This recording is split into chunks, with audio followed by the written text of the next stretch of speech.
Evening, hope you'll be making the most of the mini heat wave, and with temperatures up in the 80s, you'll be forgiven for thinking the football season had only just kicked off. But of course, it's October and we're already a quarter of the way through.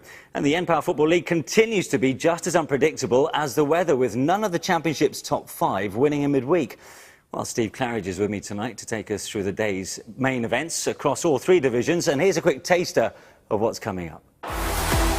Derby County already have one East Midlands scout to their name this season. After seeing off Forest, could Nigel Clough's men take another one in the form of Leicester City?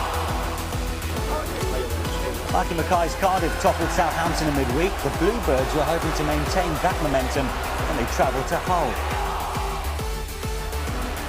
With the best of the action from Ellen Road, where after a shaky start to the season, Leeds were looking up going into their game with Steve Cottrell's Portsmouth. And as you do, I'm spending the morning having a coffee with an Alberto Solano. And my afternoon watching his team Hartlepool United, who are hoping to extend their club record unbeaten start to the season. Well, our first stop tonight is the East Midlands, as rivals Leicester and Derby squared up to each other at the King Power Stadium in the 100th competitive meeting between the two sides. Unbeaten in 6, Sven's Leicester were showing signs of improvement, while High Flyers Derby were gunning for their 7th win in 10 league games. Well, Leicester made 3 changes from the team that played out the goalless draw at Middlesbrough, while Derby were unchanged from the team that drew with Barnsley. Commentary comes from John Roeder.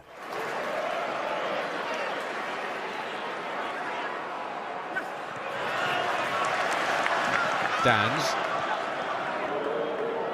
Peltier. Dans. Able to get the cross, and it's just palmed away by Fielding. Konchesky. Former England international. Strikes it well.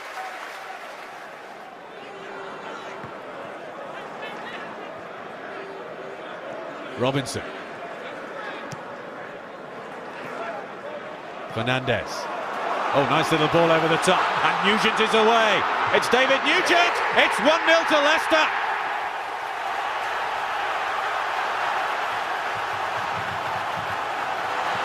And didn't he take it well? David Nugent with his 3rd goal of the season. And he puts Leicester in front against their local rivals. And that's what it means to the Leicester City manager. Possession now very much more even. In fact, they can't be split. 50% possession for each of these two teams in the opening 36.5 minutes.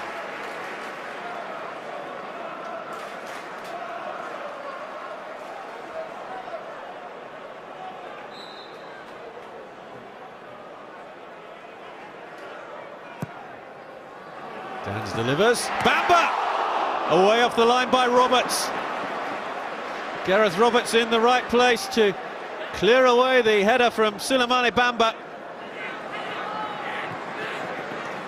We'll pay attention to Bamba in the future, no doubt about that. Straight across the face of the Leicester City goal. Nobody in a white shirt able to get on the end of it.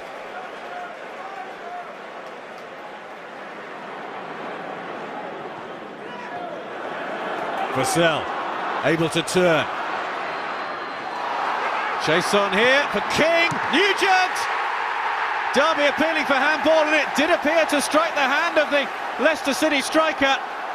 And the flag has been raised. This angle will show us nicely, I would think. Ball bounces up just there. And you can see Fielding immediately turning to the officials. Ball bounces up there.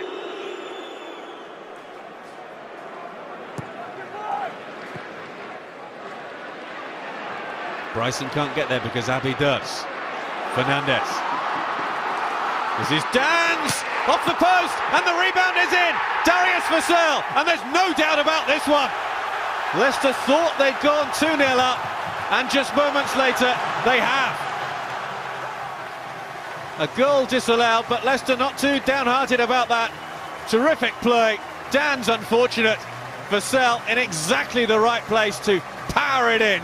And Darius Vassell gets his 2nd goal of the season. And Leicester City lead Derby County by 2-0.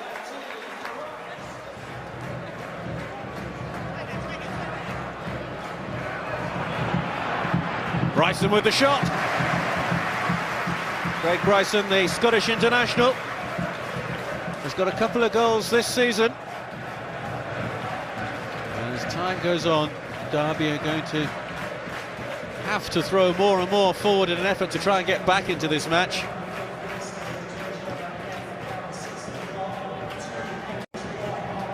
Oh, nice little touch, Roberts. Schmeichel was there to deny Robinson. Roberts getting in behind.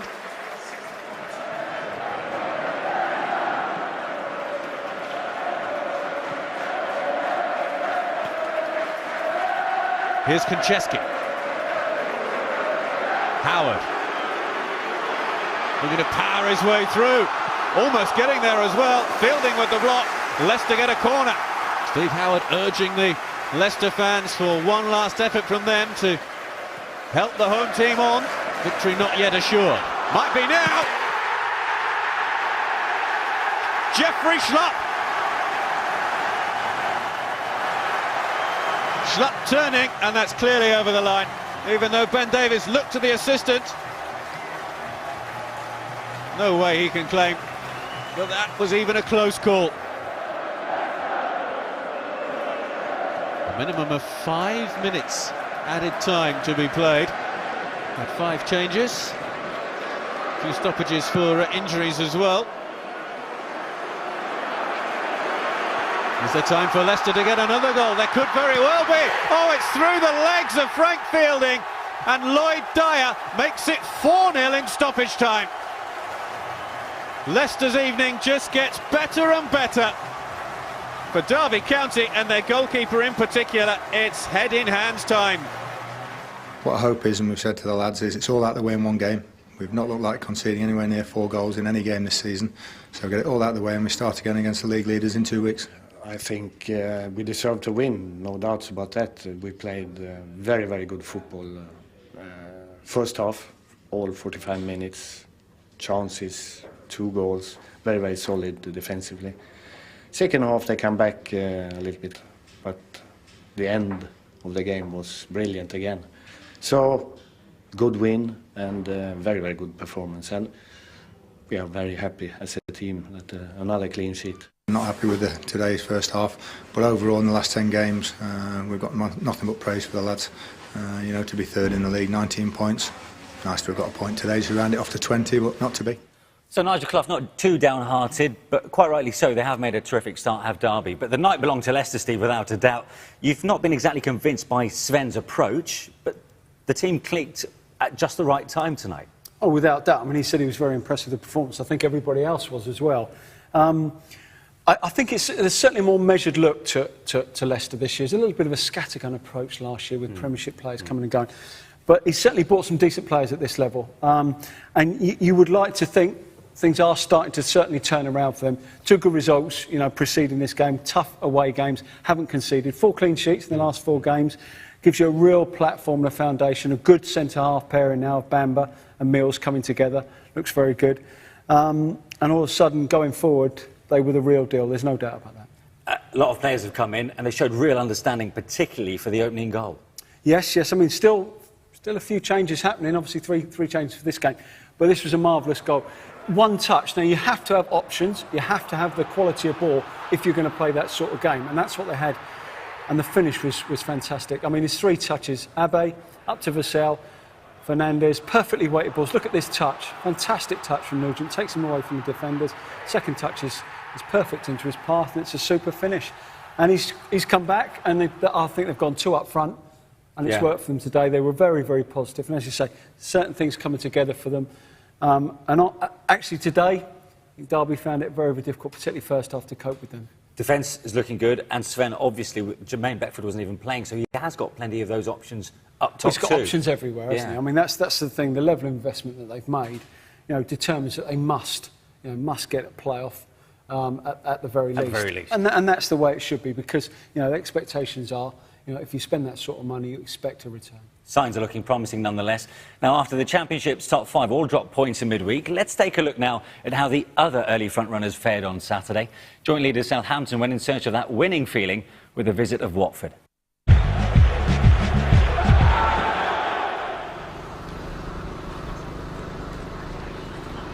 A win for the leaders Southampton against Watford would signal the club's best start to a season in more than 50 years. And with a 100% record at St Mary's this season, the odds were in favour of Nigel Adkins' team. And it was the home side who had the first clear chance to take the lead midway through the first half. John Eustace and David Murphin got themselves in a tangle in front of Southampton's top scorer Ricky Lambert. Handball, penalty Southampton. Lambert stepped up for his 9th goal in all competitions and a 1-0 lead. That only encouraged the host to crank up the pressure, and the chances kept on coming. Adam Lallana almost broke the bar with this one. Southampton continued to dominate, and 10 minutes into the second half they won another penalty. The impressive Lambert this time found himself manhandled by Adrian Mariappa. And guess who dusted himself down to take the kick and claimed goal number 10 for the season. By this time it was all Southampton as they laid siege to the Watford goal, and they made it 3 20 minutes before time. The Brazilian midfielder Júlio de Prado knew exactly what he was doing when he picked his spot to perfection for his 3rd league goal of the campaign. But Southampton weren't finished there as they went in search of a 4th. Richard Chaplow going close this time. 2 minutes from time though, Southampton were rewarded for their persistence. Substitute Lee Holmes marked his first league appearance of the season in impressive fashion with this curling effort. So another imperious performance from Southampton, who now go into the international break as outright championship leaders.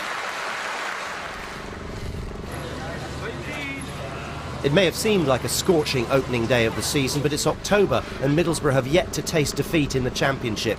And they were soon warming the hands of Reading keeper Adam Federici, who made a brilliant double save, first from Scott McDonald and then Marvin Emnes. Borough had previously won all 4 of their away games in the league, and they had more chances late on. Barry Robson's cross set up Emnes. And when Robson tried his luck himself, there was a similar outcome. The impressive Federici keeping out Alex Nimley's follow-up, even though he was offside.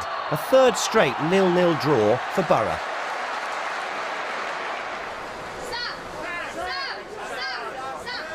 The last time these two teams met was in the Championship Player Final in Cardiff 7 years ago. Palace won that time to claim a Premier League place. But right now it's Sam Allardyce's new-look Hammers who appear the more likely top-flight candidates. But it was the South London side who took the initiative against their East End rivals after just 6 minutes. Darren Ambrose was on mark to score his 50th career league goal, past Manuel Almunia, making his debut on loan from Arsenal. West Ham have yet to be beaten on their travels in the Championship, and it didn't take them long to come up with a suitable response.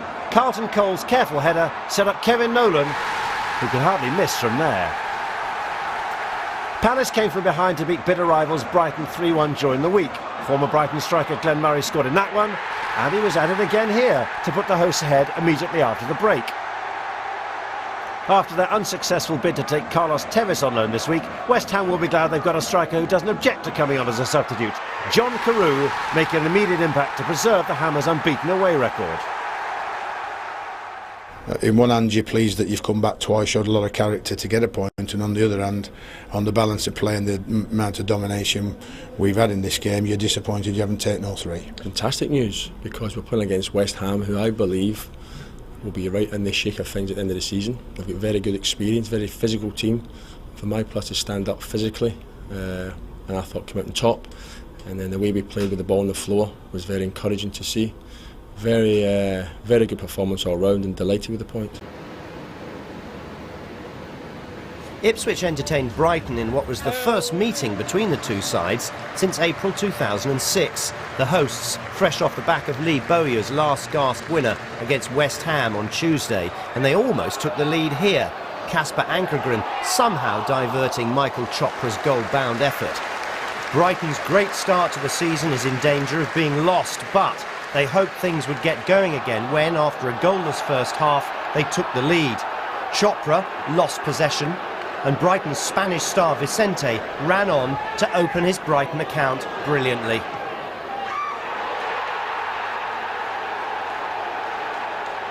That goal stung the Tractor Boys into action, and 6 minutes later they were level. Chopra redeeming himself for his earlier mistake with a spectacular first goal on home soil since his summer move from Cardiff. Buoyed by the equaliser, Ipswich surged forward in search of another and got it. Ibrahim Sonko choosing the perfect time to head his first for the club. And 3 minutes later, Ipswich put the game to bed. The Brighton defence allowing Chopra far too much time to take aim and then shoot. That's 5 games without a win in all competitions now for Gus Poyet, just 24 hours after signing a new 5-year deal with the Seagulls.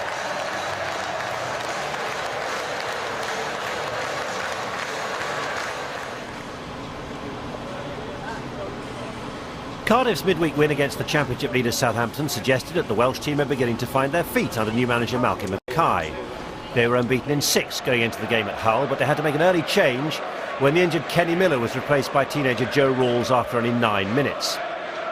And Cardiff nearly had another problem when keeper David Marshall was tested soon after by winger Robbie Brady on loan from Manchester United. Hull are unbeaten in 5 themselves, and the hosts made the breakthrough just before half-time. Martin Pusic played in Matty Fryatt, and his neat footwork set up a chance which he coolly finished for his second goal of the season. But Marshall was able to stop City going further ahead when he kept out Robert Corran's long-range effort early in the second half. It's been quite a week for 17-year-old Joe Rawls. He signed his first professional contract with Cardiff just 48 hours before coming on to make his league debut, and he capped it with the first senior goal on the hour. They don't come much finer than that. Then Cardiff thought they'd earned a great chance to go ahead when referee Colin Webster awarded a penalty for a challenge by Jack Hobbs on Philip Kiss. So far, so good. But the referee's assistant then flagged to reveal that Kiss had been offside in the build-up, and the decision was reversed. And how Cardiff came to regret that decision when Hull's Nicky Barmby, 20 years older than the Cardiff goalscorer, showed he hasn't lost his scoring touch. 2-1 to Hull. And that win lifts them above Cardiff and into the playoff places. But Cardiff boss Mackay was not at all happy about the penalty that wasn't. The linesman feels that there was an offside but didn't flag. There's a second phase of play which goes on for another 10 seconds, 15 seconds. Eventually the referee gives a penalty, and remarkably the linesman then decides that he's got it wrong and he's going to change his decision. I find it incredible. He's said in there, he's apologised in there to me and said that he's sorry. Doesn't make it any better. Right, well, let's clear this one up, shall we? Because Marky, understandably annoyed. I mean, the officials have made a right royal mess up of this one, haven't they? We'll do well to clear it up, won't we? Yes. So what's going on? Well, basically, what we've worked out, and the assumption can only be that the linesman here has flagged, hasn't flagged, whatever. Jack Hobbs certainly thinks he's offside. He gives away the penalty there on Mr. Philip Kiss, and the referee gives the penalty. So I think everybody's looking across. Now, what I don't understand is he must have put it up at some stage, the linesman, because all the Hull players are going across and saying, go and consult the linesman. But if he had put the flag up, why did the referee give the penalty? Why is the referee giving the penalty? That's the thing that confuses the whole issue, doesn't it? So I think he must have put it up, but he's obviously put it up a little bit later than he should have. And to be fair, they've got there in the end, and they have made the right decision. They've just gone an awful long way around getting there. I think we've muddied the water somewhat as well, having gone through it. As for Southampton, back to winning ways. They can look back at a terrific start to the season. I mean, this is their 25th goal from their 10 games so far. At 7 goals clear of the next leading challengers in terms of goals. It's a terrific start. It is, and at home, I'm just incredible, aren't they? I mean, it's 5 games, 5 wins. But very, very good. I mean, luckily enough, I have seen them in the flesh a couple of times this year, and you've got to say they are the real deal at this stage. The momentum they've got from last year, they've just carried that on. I think their players, they've got good players. They've signed 1 or 2 through the summer as well that have made a real difference, and they're chugging along very nicely, and you'd be a fool to write them off, actually. Great comeback from Ipswich Town. I mean, they've had some good results now, haven't they? They've drawn with Borough, beaten West Ham, now they've beaten Brighton. Poor Jewell, he's suddenly stumbled across a winning formula. Well, I think they're, what are they, think it's an unchanged side for the 4th game in a row. I went and 2 great goals from Michael. Very much so. Someone who will definitely guarantee you goals at this level. There's no doubt about that. I went to the West Ham game today, and somebody was there who'd been at the Ipswich game, said Ipswich played very, very well. So they are now actually. You get the feeling that Paul Jewell now has found out exactly what he's wanted. He's had a bit of a pop in the transfer market. There's no doubt about that. Yeah. But he's settled on a side now, and they're getting results. And all of a sudden, starting to look up, and things are happening. On to Ellen Road then, where Leeds United were looking to extend their unbeaten run to 4 games against Portsmouth. Leeds' last outing, you may remember, was that dramatic 3-all draw with Brighton. Well, Pompey went to Yorkshire searching for their first away win of the season, and with history on their side with their last league defeat to Leeds some 21 years ago. Your commentator for this one, Mike Sewell. The unseasonably hot weather lends itself more to an opening day fixture rather than one in early October. Given these clubs' lukewarm starts to their respective campaigns, they would probably take the opportunity to restart their seasons if they could. At least Leeds have a hot shot in Ross McCormack. 9 goals in 11 appearances means he keeps the now fit again Luciano Becchio on the bench. Leeds show only 1 change from their dramatic 3-3 draw at Brighton. Right back Paul Connolly comes in for his 2nd league appearance of the season at the expense of Lee Bromby. Steve Cottrell's Portsmouth were caught cold in their last-minute home defeat by Peterborough on Tuesday. His only change is in goal, where Stephen Henderson makes his first league appearance for the club. The 23-year-old comes from a family of keepers. Grandfather, father and 2 uncles all play to a respectable level.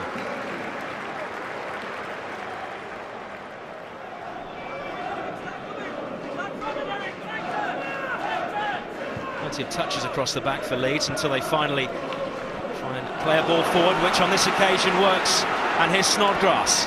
Support from Keogh to his right. Snodgrass goes alone, cuts it back, and McCormack, feeling that he might have scored his 10th goal of the season, looks to the sunny skies in disbelief. McCormack denied by Greg Halford. But Snodgrass's run, good work by him. He could have opted to go wide to Keogh. Instead, he spotted McCormack, and it was the outstretched leg which denied him.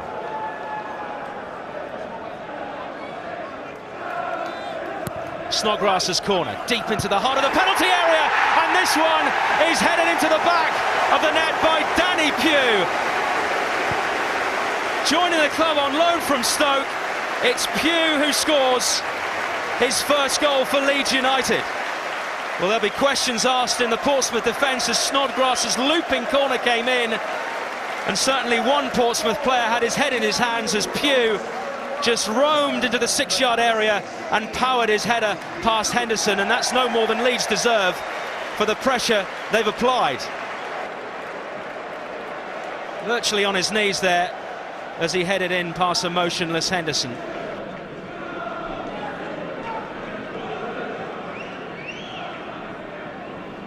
Good work down the right between Ward and Risa. It's the right back again, low ball towards the near post, which is dealt with well by Leeds. And for the first time, Portsmouth actually create something.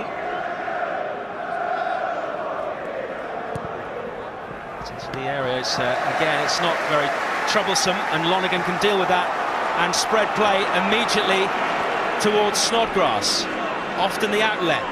Snodgrass has got 2 players running into the penalty area. Goes inside, then outside, and then tries the shot across Henderson and just wide of the far post. And Leeds are threatening to double their advantage. Again, Snodgrass with plenty of space to exploit down the Leeds right. Not being pressed, not being challenged, and almost making Portsmouth pay.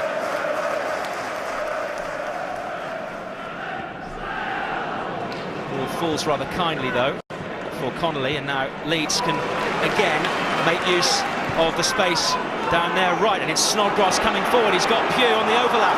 Pugh looking for a second goal here.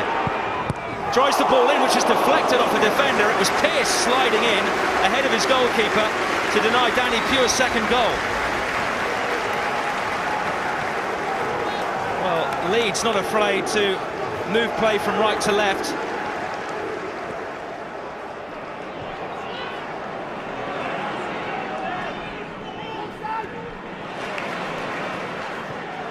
Lawrence fouled by Connolly.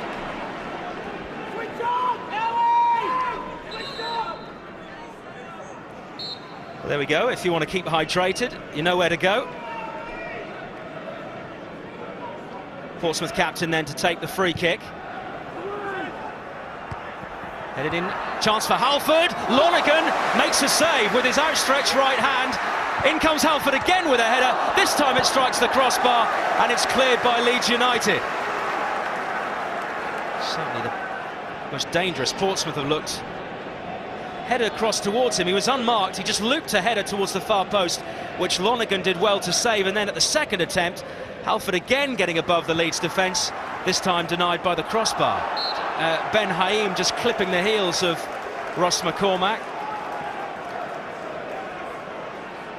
Rather mercilessly, Tal Ben Haim, the Israeli.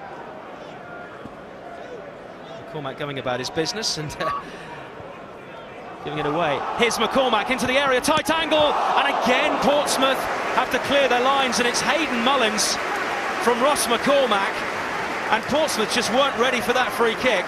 Taken quickly, Snodgrass through a gap around the Portsmouth defence, and had it not been for Hayden Mullins, Andy Keogh will have made it 2-0 to Leeds United. If they're hot, the players will be feeling it as well.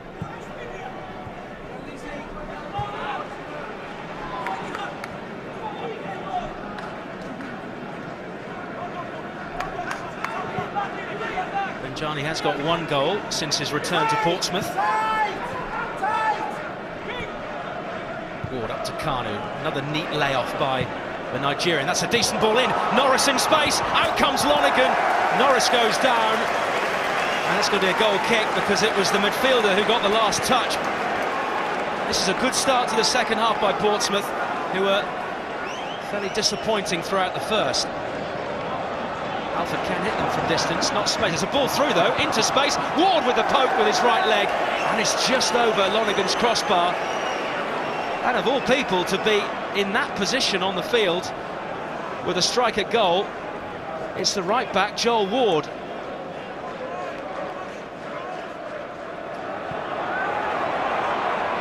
Mullins now playing in a more defensive role as Ben Haim has now been sacrificed, with Portsmouth pushing further forward. Rocha, it's going to be easily met by O'D. Becchio, was he offside? No. Borsell in the D, switches feet, left-footed, good save by Henderson. Forsell with a very flight of foot step over, creating space and forcing a save out of Stephen Henderson. Well, he might be 30 years of age, but quick feet, good strike by Forsell. And that was the Forsell that fans of Chelsea and Birmingham remember.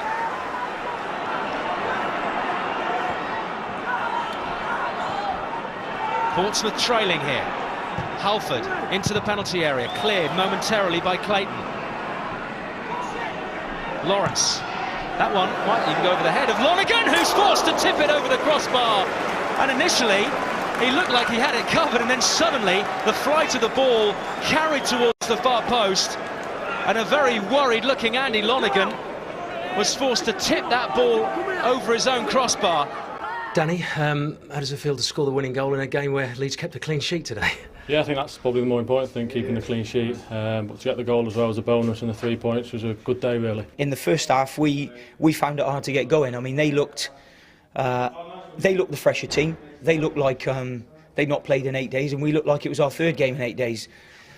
Managed to get in there at half-time, you know, regroup them again and try and get them going. And we've got going enough in the second half, I feel, to maybe got something out of the game. This championship's relentless, isn't it? And they're a very good side, Portsmouth. When they came out second half, got the bit between the teeth, made a change, brought Kanu on. It's a side packed full of good players. So in the end, we weathered the storm, and it's a well-earned 3 points. Yeah, so 3 points for Leeds, and I suppose Simon Grayson and Ian Miller will be just as pleased with their first clean sheet in, 12 games in all competitions. It's long overdue. Yeah, absolutely. As we said before, it's very difficult to win games of football if you're conceding, you know, and you're starting from that sort of disadvantage. But no, they've kept a clean sheet. They had to dig in second half, certainly. And he'll be very, very pleased. And all of a sudden, you just think another team where things are starting on the turn and some positive vibes coming out of there now. Portsmouth no doubt will be disappointed conceding from a set piece, but from Danny Pugh, it was a good finish at the end, wasn't it? It was. I think Greg Halford will wonder exactly what he's doing on the marking, because Danny Pugh runs across him. As you can see, Greg Halford's got his head in his hands, and he's rather static for that. But it's a good finish, and you've got a midfielder who's what? Good 6 foot. Yeah. So he's going to be in and around, and he's going to attack that Typically ball. built for Stoke football. Yeah, and he comes off the back of Halford, and I think Halford just takes his eye off the ball, takes his eye off the play, and that's all it takes. As for Portsmouth, 9 points now from the first 10 games. What's missing from them, do you think?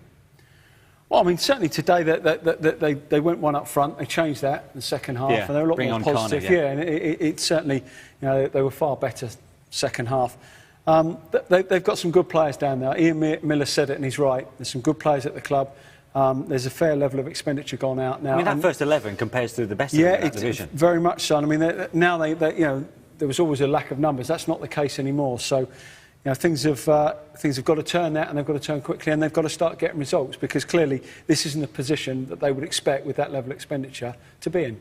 So plenty for Pompey to address, but a great win for Leeds to build on. Well, let's round up the rest of the Championship, starting with Peterborough, who registered an impressive win at Portsmouth in the week. Well, on Saturday, the posh faced Doncaster, aiming to continue their revival under their new boss, Dean Saunders. A win and a draw has hinted at something of a recovery for Doncaster since Dean Saunders took over. Next up, a trip to Peterborough. Posh manager Darren Ferguson kept faith with the same 11 who snatched a late draw at Pompey during the week, and they started well. So when Grant McCann's strike was too powerful for Neil Sullivan, the lead was fully deserved. Full of confidence after that goal, McCann had a go from a free kick. But Peterborough's defensive record suggested that Donny could find a way back into the game. The hosts had yet to keep a clean sheet this season, and a Brian Stock strike made sure that that run continued. As for Rovers, well, they hadn't even won a point on their travels, but they were energised by that goal. John Parkin was a whisker away from giving the visitors the lead. Having ended a 19-match winless run in the Championship, the confidence is creeping back into this Donny team. And Kyle Bennett took advantage of some generous Posh defending to score his first league goal for the club. The visitors had to ride their luck as they searched for that elusive first away win. A quickly taken free kick gave Tommy Rowe a chance to equalise, but he struck the post. As did Paul Taylor when he managed to fashion himself a shooting opportunity in the closing stages. But it's now 2 wins and a draw under Dean of the Rovers. We were trying to play football in the full length of the pitch, and we couldn't. We were getting overrun, so we tried to drop off a little bit and try and contain them and catch them on the break, and we managed to do it. Blackpool had to do without the touchline presence of manager Ian Holloway for their home game with Bristol City. Holloway was confined to the stands following a dispute with an official after their midweek draw with Coventry. Not that it seemed to matter, the hosts were in front just before the break. John Joe Shelby's long-range shot proved too hot to handle for Dean Gherkin, and Gary Taylor-Fletcher was on hand to capitalise, his 4th league goal of the season. The visitors were looking for their first win in 8 matches going into this one, and they thought they had an equaliser soon after. But Albert Adoma's neat finish was ruled offside. Pity, because the second half saw the hosts take control. Shelby only joined Blackpool on loan from Liverpool on Friday. How's this for a debut goal? The hosts were now into their stride in the Lancashire sunshine, and they made it 3-0 7 minutes from time. Daniel Bogdanovic was allowed so much space before tucking in his first goal of the season.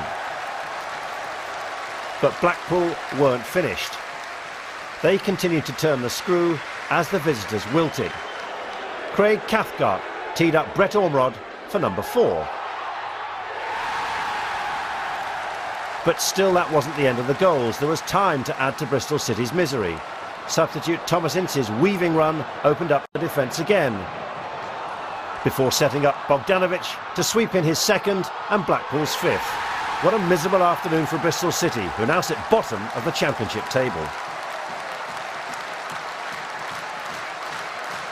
I always fight for everything. I always have done, always will, and I said that to the players. But I need them to do it as well, so I can't go on the pitch. All I can do is try and give them direction on what we're going to try and achieve. and I'll continue to do that. It's all about trying to get the blend right. We've lost a lot of good players. I've added a lot of good players, and that's probably the best we've been this season, and we deserved it after the last 2 games where we've ended up with 1 point out of possible 6. Burnley's 5-1 win against Nottingham Forest during the week was their first home league victory of the campaign, and Eddie Howe's team were hoping for more at Millwall. Jay Rodriguez scored his first championship goal of the season in that Forest thumping, and he was on target again here from a corner. A run of 7 league games without a win and just 3 goals has seen Millwall enter the relegation zone. Sub John Marquis couldn't add to that tally, and Burnley, with back-to-back league wins for the first time this season, held on for a hard-fought victory. Absolutely, I think it always is when you come here. Very difficult place. Second half the crowd really got with the home side and made it difficult for us, but we protected our lead really well, and it's a great win. At first glance, there looked to be only one likely outcome between these two, a draw. Going into today's contest, Keith Hill's side had drawn their last 5 games. Coventry hadn't done much better, drawing 4 of their last 6. But the hosts got a crucial break in the minutes before half-time, when they won a penalty. Chris Hussey was adjudged to have handled as he fell to the ground. Referee Jeff Elchingham was certainly convinced. And Andy Gray stepped up to send his kick past Joe Murphy for his 100th goal in professional football. Coventry have made their worst start to a season in 15 years, and the prospects of recovery looked even slimmer 10 minutes after the restart. Gray made it look easy as he converted James O'Brien's pinpoint cross. Andy Thorne's team did have chances to get back into it, but Luke Steele was equal to anything they could throw at him in the Barnsley goal. 2-0 it finished, and Coventry without a win on the road this season. Yeah, it certainly appears tough for those Coventry fans following the side away from home. But what a turnaround in fortune, Steve, for Doncaster Rovers. In comes Dean Saunders, and suddenly they're starting to win games. Is there more of an onus on winning games than just the style of play? Yeah, I think, to be fair, I think what he's basically done is he's maybe a little bit more balanced to their side with regard to, yeah, the emphasis isn't quite on knocking the ball out and playing from the back and just solely playing football, but there is an emphasis obviously on getting results, which they've desperately needed and which they've got. As for Blackpool, John Joe Shelby came in on Friday. I think he hardly knows his new teammates. Instrumental behind their biggest home win for 10 years. But we need to see more of this because he's come with a huge reputation which might have lost itself during his time at Liverpool. Yeah, I mean, it's always a danger, isn't it, when you go from a side like Charlton and you climb up to the Premiership and you go to a massive team like Liverpool, that you can get lost. And you know, what you need to do is you need to go out on loan, you need to establish yourself, play well, and go back to Liverpool with a stronger hand than you actually went there before. Yeah, sure. And that's what he's looking to do. And if he can hone that talent, he bring a little bit of experience, put some games under his belt. I mean, every player should do this. There's no doubt about that. Then he's going to come back a better player, and as I say, come back with a chance of playing for Liverpool.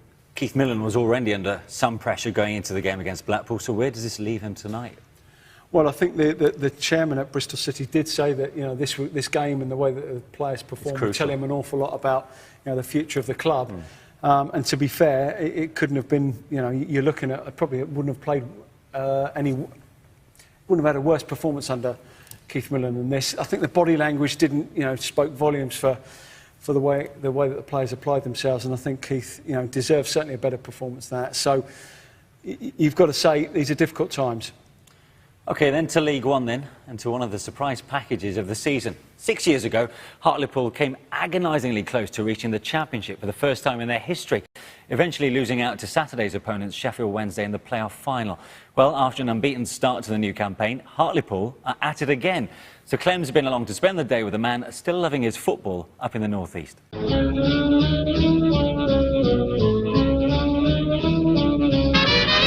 It's League One's most recognisable name who's been grabbing the headlines at Victoria Park. A trumpet-playing Peruvian international whose wedding was screened live on national television and whose face even appears on a postage stamp in Peru. But who's very much at home back in his adopted northeast. Hello. How are you? All right. Good to see you. Good to see you, yeah.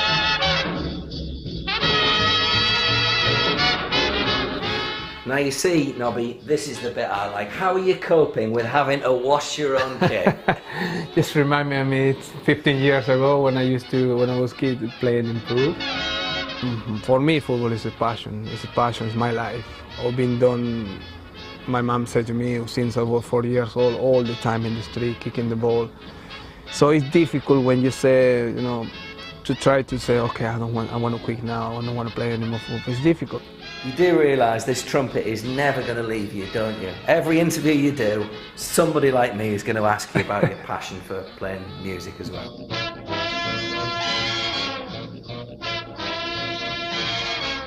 Yeah, I love it. I love it, music, like everybody else, I think.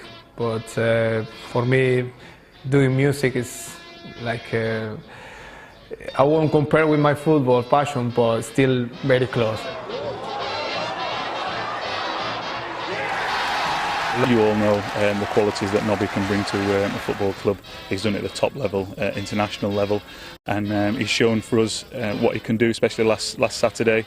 You know, we weren't playing so great, we were 1-0 down, we get a free kick in around the edge of the box and Nobby puts it in the top corner, and that's what he's done throughout his career, and hopefully can continue that for us for the rest of the season. Yeah, well, we say always in football you will never lose the technique or the ability, you know. You always lose pace because you're getting older, but apart from that, I'm still feeling, inside I feel like a young boy. I mean, try to do my best, helping the team, and when I got the chance, when I have the ball, things like that. I'm thinking of one certain South American who's been in the news this week. I can't imagine yours would cause anything like the trouble. No, I don't think so. I mean, I've known Nobby a long time. I worked with him obviously at Newcastle 10 years ago or so, and he's a pleasure to work with. He's no problem, you know. He's a bit of a nuisance in terms of his silliness, but that's brought a lot of jollity to the training, and it's brought it to the dressing room as well. He's a real good character. Right, we'll see you a bit later at the match. Sure. Good to see you. Thank you.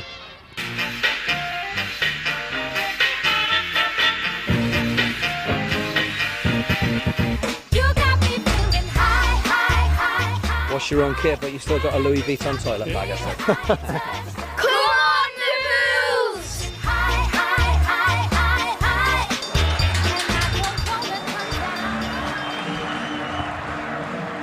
Hartlepool's encounters with Wednesday last season were no laughing matter. 2 defeats and 7 goals conceded, 5 on their own patch.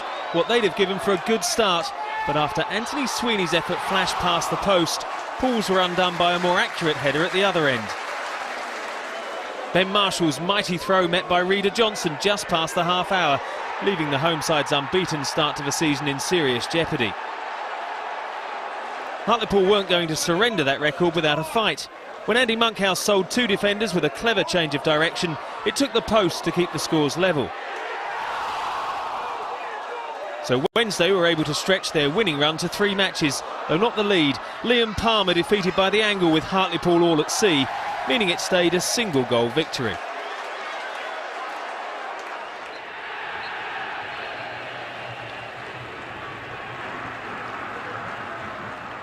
You really do look devastated, Nobby. Oh, well, you know, when you like it to win every week, you know, we go this year, we got ambition to get into the playoffs, so it's only disappointing today, but have to carry on. Next, we're going to come back to training on Monday to thinking about the next game.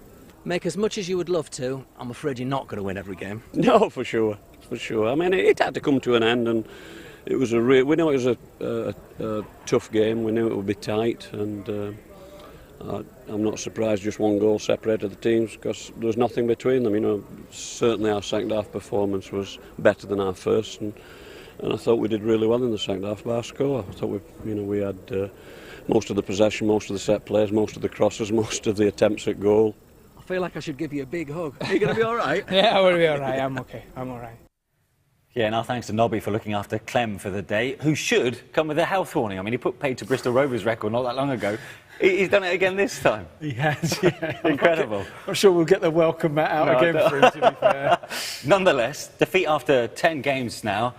Mick Wadsworth can look back at what's been a dream start to the new season. Oh, absolutely. And it can't overshadow that. No, absolutely. Nothing's going to take the gloss off exactly what he's achieved so far, and it's been fantastic. As we said, ever since he's taken over, he's done a marvellous job there. So, yeah, all things considered, when you look at it and you look at the relative budgets and you look at what he's got available to him, he's up with the best in that division. Certainly is. Well, as for the rest of League One, there was a meeting of two of the division's heavyweights at Bramall Lane, with third-place Sheffield United up against the leaders Charlton. It was a game that graced the Premier League, believe it or not, just 4 years ago.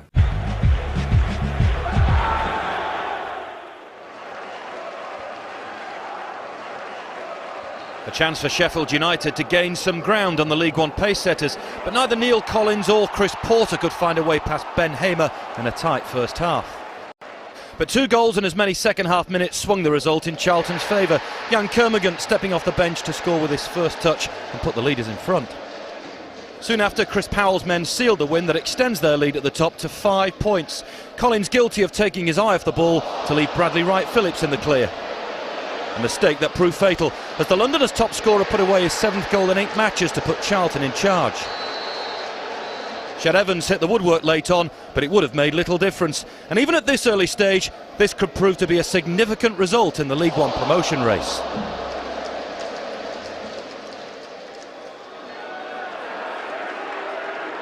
Leyton Orient picked up a confidence-boosting 2-2 draw at Huddersfield in their last match, but any optimism gained was lost just 2 minutes into this game with Preston, as Paul Coote lashed home Jamie Proctor's cross. Despite being rooted to the bottom of the table and without a win all season, Orient weren't deterred and found an equaliser 9 minutes before the break.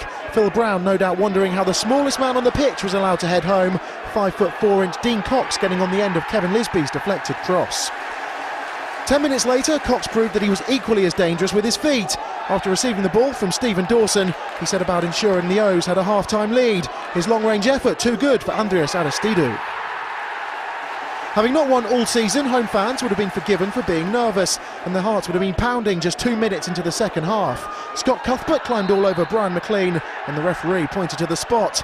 But unlike 7 days ago against Tranmere, Graham Alexander couldn't find the net from 12 yards. Lee Butcher pulling off a fine save. They're still bottom, but Russell Slade's men are up and running.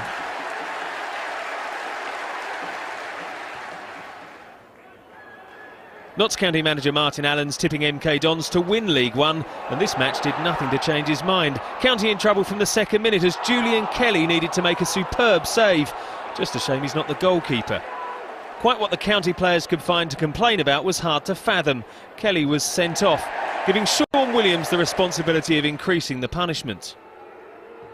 Stuart Nelson proved equally adept with his hands, but it was a short-lived reprieve. In the 11th minute, Clinton Morrison released Angelo Balanta, and his finish was magnificent. But even with 10 men, County managed to make a game of it. They weren't unlocked again until 8 minutes from the end, as Dean Bowditch crossed for Morrison.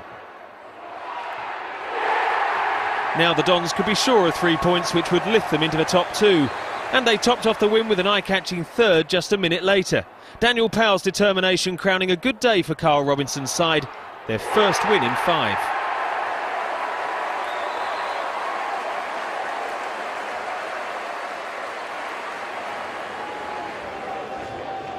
Griffin Park's biggest crowd of the season saw Brentford crushed. Huddersfield had already hit the woodwork twice before Jordan Rhodes notched his 50th goal for the club to open the scoring. That ensured the Yorkshire side would go to the break on top, and after it they went in search for more, Rhodes going close to doubling his tally. And that's when Brentford's luck finally ran out. 3 goals in an 8-minute spell finished them off. Tommy Miller's perfectly weighted pass, picking out Lee Novak, whose finish oozed quality. Post-match, Lee Clark summed up the display as outstanding, and his team were well on their way to stretching the Football League's longest ever unbeaten run when Novak crossed for Rhodes to make it 3-0. The striker previously enjoyed a loan spell with the Bees, but was intent on trying to grab a hat-trick on his return to the capital. After a driving run, the post denied him the match ball, but Gary Roberts made sure his hard work didn't go to waste by completing the route to propel Clark's men to 5th.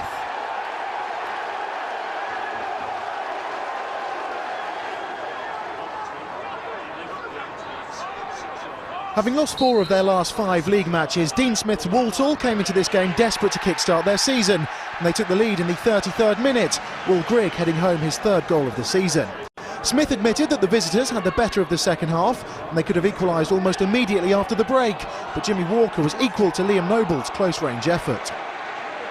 While Walker was able to save that shot from 6 yards, he had no answer to Matty Robson's free kick a few moments later. Nobody really expected him to shoot, but shoot he did, and the result was a truly wonderful equaliser. Well, that was spectacular for the right reasons. What followed in the final 10 minutes was spectacular for the wrong reasons. Substitute Francois Zoko should have won the game for the visitors, but somehow sent his shot wide. No wins in 6 now for Walsall.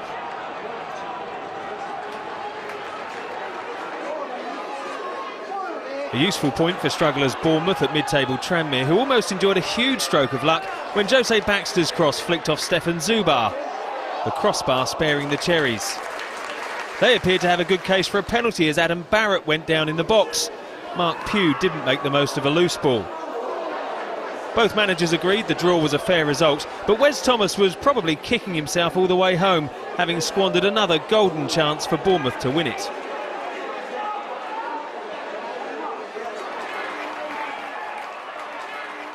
Exeter didn't win at all in September, but the manner of their opening goal against Oldham suggests confidence is still high. Daniel Nardiello finishing off a wonderful move, worthy of gracing any ground in the land. That brought their overall tally for the season to just 5 goals, but just 4 minutes into the second half, they secured the win that keeps them in touch with their fellow strugglers. Guillaume Bowser smashing home to end Oldham's hopes of a third away win on the spin.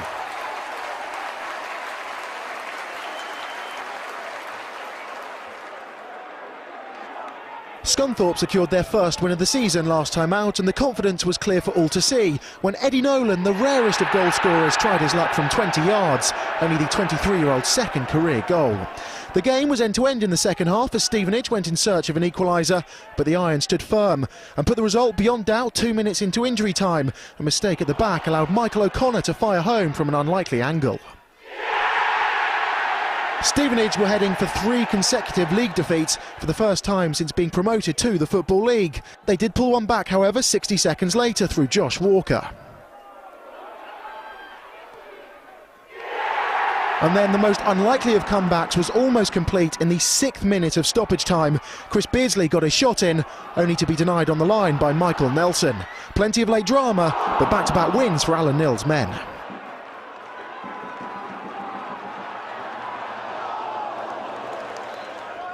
Colchester don't tend to have much joy on the road, but they couldn't complain about their luck away at Chesterfield. The ball falling kindly for Michael Antonio on the half hour, which set the tone for United's afternoon. The home side had plenty of chances to take a share of the points. Alex Mendy cutting in from the wing to create one of the best in the second half. Ben Williams was down sharply to turn the shot wide.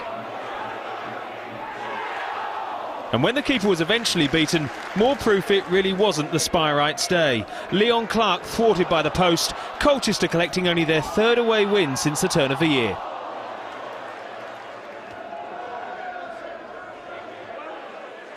Yeovil were hoping to avoid a 3rd straight defeat against a Bury side who are finding life equally as tough. The first goal promised to prove crucial.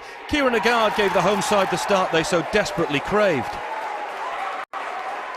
The signs didn't look good for Richie Barker's men, who struggled for goals since Ryan Lowe's departure to Sheffield Wednesday. But one man who came in the opposite direction from Hillsborough had them level by half-time. Giles Coke driving his way through to register his first for the club. Another loanee had the Shakers in front midway through the second half. David Amu, borrowed from Liverpool, climbing highest to raise hopes of a first win since mid-August. 5 minutes from the end, David Worrell found space on the right and then put the ball in the perfect spot for Peter Sweeney. The former Yeovil loanee helping his current club climb out of trouble whilst dropping his former one in it.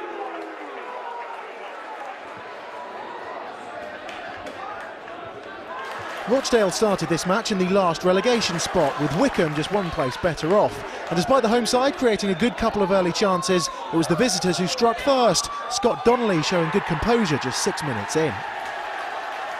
After the match, Gary Waddock said his side's defending was not acceptable, and the hosts had been knocking at the door when they found a way through on 21 minutes. Ashley Grimes with plenty of time and space to hammer home the equaliser.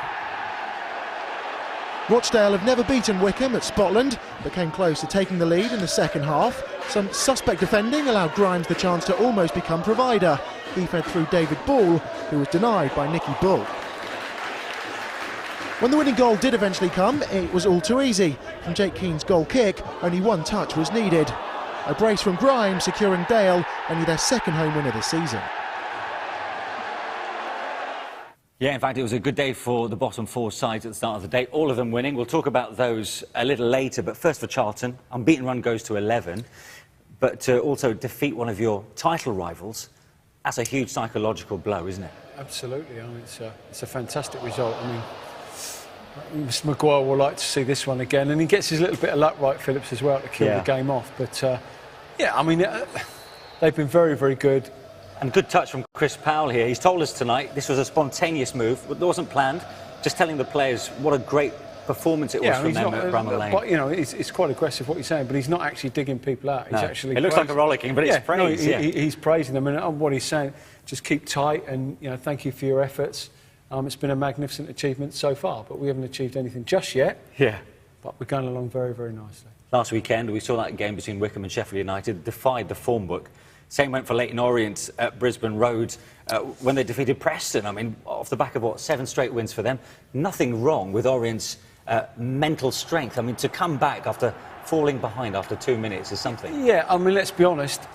Although it might look a surprise with regard to the standings in the tables, you know, Orient have been showing that, you know, in recent weeks... In Cup and the League, yeah, absolutely. The performances are there. It's just getting those performances and the results along with it, and that was a really good performance today. And you know, in Dean Cox, they've got someone who's obviously a real match winner as well. Bury have struggled for the goal since they sold their talismanic striker in Ryan Lowe. So there'll be more belief about the team now they've managed this one win that's eluded them for some time. Yeah, absolutely. I mean, he's a big player for them, and you know, they haven't won a game since he left. Giles Coke, that's a super goal, and that is another player who's got undoubted talent, undoubted ability. You know, at supposedly a really big future at Sheffield Wednesday. Hasn't come off yet, but he's another one who's just taken a little drop down, and all of a sudden, if he can recapture the form that we know he's capable of, have a player on your hands again. The same goes for Exeter as well, but they've lost a couple of very valuable players over the summer, and so wins have been hard to come by, especially goals as well. They had a winless September, no Exeter player had scored in the month either. So to score... It's difficult, isn't it, to win games? When you certainly, you haven't scored for a month. It doesn't take a mathematician, but they've managed to do it on Saturday. They did. Daniel Naldiello and Gillen Bowser. It would be great for Paul Disdale to see the strikers score. Both the forwards as well, as you said, and it was a much-needed win. Let's be honest, I mean, they've done fantastic under Paul Disdale. You know, I'm not going to say they're due a bad year, but good grief, we'll forgive him a couple of bad results, shall we? Because he's done more than enough to warrant a little bit of a latitude, shall we say, there. And they'll no doubt pick up. And what can we say about Huddersfield? Unbeaten in 36 now. At least it wasn't a draw, because they had been piling up. 36 games, I think 20 victories, 16 draws, and a real marker with that result, because a lot of people were thinking this could be a difficult game, but excellent performance, excellent result, and as I say, a real marker for the future. 4 goals away from home, no mean feat. On to League Two then. And for once, we start with one of the games that took place on Friday night. Southend and Shrewsbury met at Roots Hall, knowing that whoever took all 3 points would leapfrog Morecambe to the top of the table.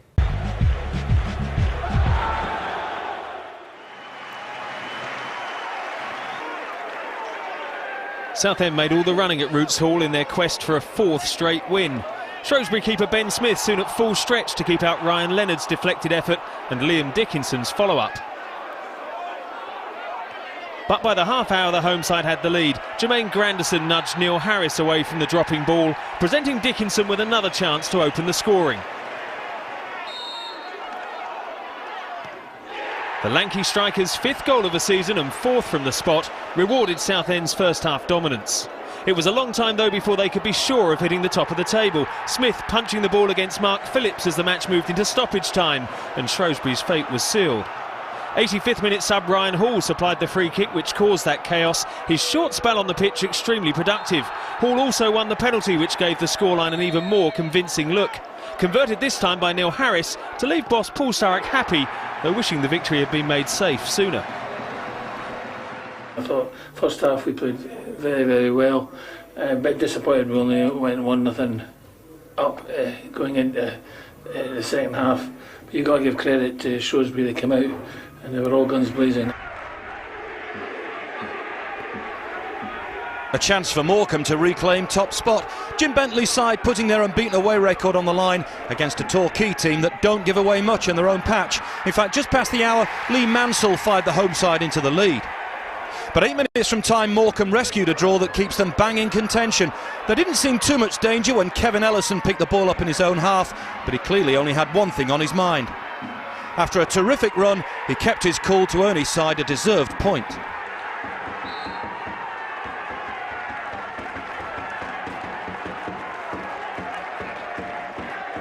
Having guided Plymouth to their first win of the season last weekend in his first match in charge, caretaker manager Carl Fletcher named an unchanged lineup for the trip to Crawley, but they fell behind after just 5 minutes. Matt Tubbs on hand to score his 5th goal of the season. Tubbs was a former teammate of Fletcher at Bournemouth, but he showed no sympathy for his ex-captain when with half an hour to go, he doubled Crawley's lead. But with Plymouth's exit from administration agreed in principle this week, the visitors too have cause to celebrate. The big winners today are Plymouth Argyle, aren't they? You know, they're the biggest club in League Two. I was speaking to their board of directors before the game, and it looks like their takeover is going to happen for them, and you can see the travelling support they've had here today. That's the big winner today. At times it's tough, but you know, we'll keep plugging away, and we're trying to do things the right way and trying to get things, like I said, as the club as a whole, to do things the right way. And you know, like I said, it's a work in progress, and we're trying to lay the foundations for years to come. Having shipped 7 goals in their 2 previous matches, Rotherham's rearguard needed to be at their best against the Football League's top scorers. But with 18 minutes on the clock, Miller's keeper Conrad Logan let a free kick from Mark Richards slip through his fingers as Port Vale went in search of their first win in 3. Just 8 minutes after opening the scoring, Richards was all smiles again, this time the Vale striker getting on the end of a flick from former Miller Tom Pope to double the advantage. Richards back from suspension in style, but the Millers continue to slide.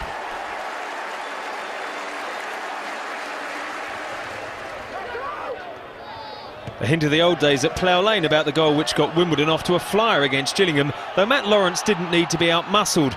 Christian Jolly capitalised on the slip. And the Dons soon showed there's more to their game these days than latching on to hopeful long balls. Jolly's brave header from Sam Hatton's cross had them 2 up after only 12 minutes. The striker was proving quite a handful, and he definitely had the Gills' defence rattled. Jolly's persistence causing panic at the back 10 minutes later, meaning the match was all but sewn up midway through the first half. Jack Midson applied the finishing touch to have Terry Brown's team well on their way to a 3rd successive league win and a berth just outside the automatic promotion places. Gillingham pulled one back before the end, the goal of the game from Charlie Lee, but the sloppy start had cost them dear.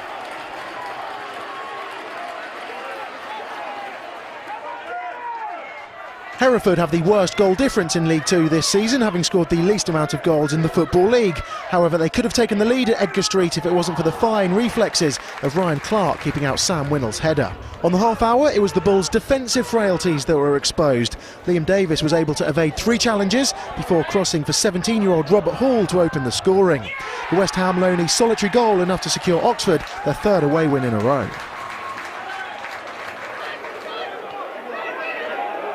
Phil Parkinson's wait for a first win continues, but he won't get a better chance than this. Kyle Reid's terrific opener gave his Bradford side the lead at Burton. A dream start for the Yorkshire club, who doubled the advantage with just over quarter of an hour played. Reid's cross turned in by James Hansen to put the Bantams on track for maximum points. But 7 minutes before the break, Billy Key continued his scoring streak to put Burton back in with a shout. His 3rd in as many matches gave the home side a platform to build on, and Key should have been celebrating putting his side back on level terms shortly afterwards. After somehow managing to miss, he then delivered the cross that caused panic in the travelling ranks. Adam Boulder's shot hitting the hand of Robbie Threlfall, giving Justin Richards the chance to continue his scoring run. The big man keeping his cool from the spot in first half stoppage time to preserve Burton's unbeaten home record.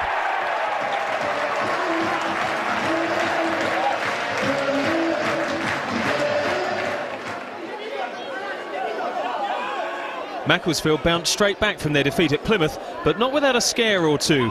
Raffaele De Vita scuffed his shot when a clean connection would surely have given Swindon the lead. Instead, Paolo Di Canio's men fell behind midway through the second half, thanks to an excellent solo goal from George Donnelly. He simply refused to be stopped. The same applied when Swindon's Matt Ritchie was at the centre of the match's main talking point. One-on-one with keeper Jose Vega, he appeared to be fouled. Staying on his feet proved counterproductive. No penalty, leading Di Canio to proclaim that in future he'll tell his players to dive. Swindon's irritation increased 7 minutes from the end as their hopes of a comeback were killed off for good. Another fine finish for Macclesfield, Ross Draper this time to confirm Swindon's 5th away defeat in 6.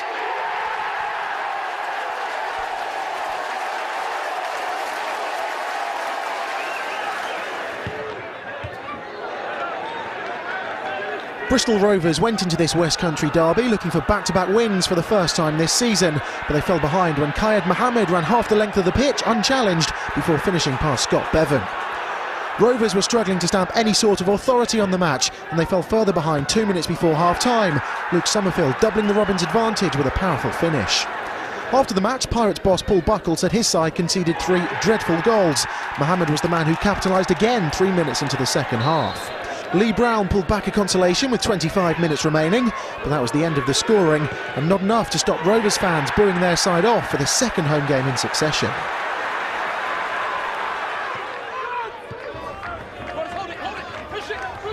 Accrington boss John Coleman labelled this as a must-win game for his side, so he must have feared the worst when Anthony Straker found a gaping hole in his back four. His cross kept alive by Jermaine McGlashan, and Danny Hilton pounced to give Aldershot an early lead. But Coleman's despair didn't last long. Just 4 minutes after the opening goal, Sean Hesse let fly. But the home team would go to the break second best. Alex Rodman's free kick met by Hilton at the near post to restore Aldershot's hopes of increasing their unbeaten run on the road to 4 matches. Stanley hadn't tasted success since the end of August, but were determined to make sure that October started on a positive note. Ian Craney managing to pick out Danny Coyd to level the scores. On balance, the hosts would have settled for a point, but 2 minutes from the end they claimed all 3. Charlie Barnett's finish measured to absolute perfection.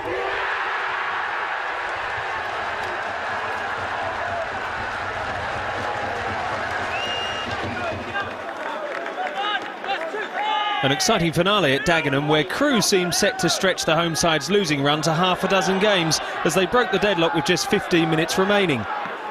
Byron Moore snapping up his 3rd goal in as many appearances. You'd have thought John Steele's Daggers would have been bereft of confidence given their recent run, but Gavin Tomlin wasn't, that's for sure. His surge into the box opened the way for Sam Williams to level the scores just a minute later. And there was worse to come for Crewe, who switched off 5 minutes into stoppage time. That free header for Richard Rose getting October off to a great start for Dagenham after going all through September without collecting a point.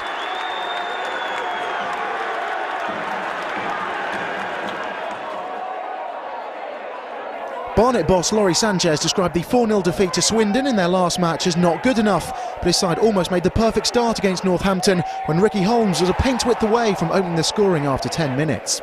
The first goal did arrive just 7 minutes later. Full credit goes to the dangerous Mark Marshall. His pace and ball in caused problems, allowing Holmes to lash home from the edge of the box. That was Holmes' first league goal of the season, but some elementary mistakes at the back presented the Cobblers with an equaliser just 6 minutes into the second half. Aaron Davis on hand to level. Barnet made a double substitution with just over 10 minutes to go as they went in search of the winner, but it was the visitors who struck the killer blow in the 89th minute. Ben Tozer firing home to leave Sanchez saying he felt as if his side had been mugged. 3 defeats in a row now for the Bees. Yeah, these really are testing times for Laurie Sanchez over at Barnet. Story in League Two, though, Steve. I mean, it's got to be Southend. Terrific win on Friday, the 4th win in a row, at the top of the table for the first time in 5 years, and they nearly went bust not that long ago. Yeah, I mean, an awful lot's happened in those 5 years, hasn't it? I mean, you know, nearly went out of business, he's got to say. I think only a couple of years ago, only had one player on registration. I think you say 4 games, they won the last 4 games, but 3 of those are Gillingham, Rotherham and Shrewsbury. Yeah. That's 3 big hitters at this level. No. Yeah. So they are good results, and as you say, they really are hitting the heights now. So, I mean, this was the second goal scored by Mark Phillips, who I know you know quite well, but just when they thought everything was going to plan, I don't think the celeb did, because he got a bit of a knock as a result. He did, yes. I mean, he's not going to be too pleased by it. Enthusiastic, aren't they? Mark is someone who's certainly when I was at Millwall with him has suffered from injuries. So, if you're going to get injured, that is not the way to do it, as you can say. A couple of players jumping on his back, and obviously something gives way, and he's in a little bit of pain. I certainly hope that's not serious. No, absolutely. No. As for AFC Wimbledon, into their highest league position, and 3 goals in the first 22 minutes against the Gills, who are also being touted for promotion. Yeah. That's no mean feat either. No, I mean, it's a fantastic start to the game for them. So 3-0 up after 22 minutes. Some defending there that possibly might leave a little bit to be desired, and I think Andy Hessenthaler made reference to that after the game. Yeah. But take nothing away for Wimbledon, as you say, up to 4th, and another side that have gone up and have carried that momentum on again. And Mr. Jolly's couple of jolly goals good time. from him. Yeah, he certainly has done. I know whatever hair that John Still's got left, he would have been tearing them out with their current run just before Saturday, losing the last 5. 2 goals against Crewe, and no better time to score more than just their 1 goal they've managed in each game so far. No, absolutely. You know, they needed the 2, didn't they? They wouldn't have won this one either. But no, I mean, I think it's easy to get carried away where Dagenham and Redbridge should be, you know, because they were only just recently promoted and then relegated. It's hard to forget, or easy to forget rather, how much they've achieved in such a short space of time. Absolutely, and let's look at the size and the scope of that club and the amount of people that come through the turnstiles, and they have no right to, you know, to be in probably anywhere else other than where they are now. So it's a fantastic achievement by John. OK, before we go, let's take a look at the league tables after Saturday's games. Well, Southend top N-Power League 2 after their 4th consecutive win and clean sheet. Crawley are level on points with the Shrimpers and also move above Morecambe, who dropped to 3rd. AFC Wimbledon are up to 4th now, and Shrewsbury dropped from 2nd to 5th. Oxford and Vale make up the top 7. Well, there's no movement in the bottom 5, although Bradford picked up 1 point and Dagenham left it late to pick up their first win in 7. There were also good wins for Accrington, Macclesfield and Northampton. Into League 1, Charlton extend their lead to 5 points after beating Sheffield United, and because Preston lost at Leyton Orient. MK Dons are up to 2nd, and Sheffield Wednesday and Huddersfield are up into the top 6. Huge relief for Leyton Orient, as we've been talking about, after picking up their first win of the season, and Exeter their 2nd, although both remain rooted to the bottom. The other 2 sides that started the day in the bottom 4 were Rochdale and Bury. They both won as well and are replaced by Wickham and Yeovil. In the Championship, Southampton moved 2 points clear at the top after that impressive 4-0 win over Watford. Middlesbrough, Derby, West Ham and Brighton all failed to win, so Hull move into the top 6 and replace the side they beat on Saturday, Cardiff. Doncaster move off the bottom of the table after that 2-1 victory at Peterborough, move up 4 places. Bristol City replaced them at the foot of the table. All of the current bottom 3 lost and also failed to score this weekend. And a reminder, Forest take on Birmingham, and that's at the City Ground on Sunday. Now, if you've missed any of tonight's goals, don't forget the Football League show is on the red button on satellite and cable from now until midday, and on Freeview, but only till 3:45 in the morning. Otherwise, it's on the iPlayer all week. But if it's only extended match highlights you're after, they'll be online shortly, courtesy of the BBC Sports website. As always, our football coverage continues over the weekend with Match of the Day 2, and that's on Sunday night at 10 o'clock on 2, and they'll have highlights of the North London derby between Spurs and Arsenal. And we're back next Saturday at 5 to midnight. And as it's International Week, by the way, we'll bring you the very best from Leagues 1 and 2. Well, that's it for tonight. My thanks to Steve. And thanks to you too for staying up with us. We'll see you next week. Good night.